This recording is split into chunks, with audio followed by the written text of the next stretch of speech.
a lot of folks will say, well, we should pick up a gun, but let's say, for example, let's say 1,000 black folks in North Nashville rise up, and they really engage in a shooting war, and not just a shooting war, but a shooting war that lasts beyond 3 days.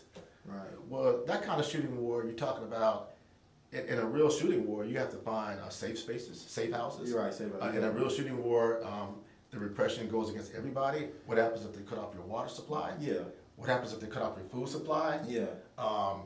Could you last 6 months? Could you last 1 month? Could you Right. last a long It's period a real of time? war. Yeah, a it's real a real war. war. What happens if they have an unlimited supply of weapons? Which they would. And now they have weapons. Now Yeah. they have snipers that can hit you Yeah. from 3 miles away. Right. Like They're literally. bringing in the guard and everything. Oh, literally, the military right now could pick off 100 black men from 3 miles away. And I think that's our worry. Yeah, I yeah. think that's the worry. It's like I don't think we will. I don't know if we'll ever be completely compared to fight in that particular way against the government. You know, I just don't think unlimited resources, all the things they could starve us out. It's that's siege. There's a lot of things that happen strategically. But so it's like okay.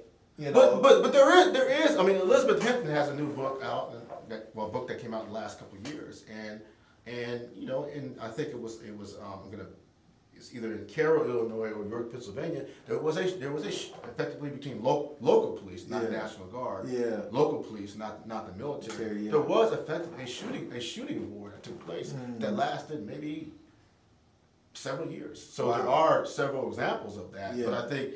Now we're in an excessively highly centralized militarized force in which people have high power weapons, and I think that I think it's good to have the conversation around the self-defense and those kinds of things, but we have to also have. Can I make this one point? I think this was your question is so important because this is part of the deep dive in history. The Black Panther Party had a legitimate discussion about this, because remember, it started out as a Black Panther Party for self-defense. That's right. But the Black Panther Party for self-defense was a political party. Right. So some of the key leaders like Huey Newton and others wanted to emphasize the party. And several years into organizing, people like Huey Newton and others, they split from Eldridge Cleaver.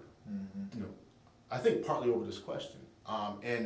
Newton, with the experiences of Little Bobby Hutton, the experiences of people dying and getting killed, and also with the experience of understanding that the survival programs were probably most effective. Right. Health programs, sickle cell anemia programs, liberation schools, Right. pest control programs.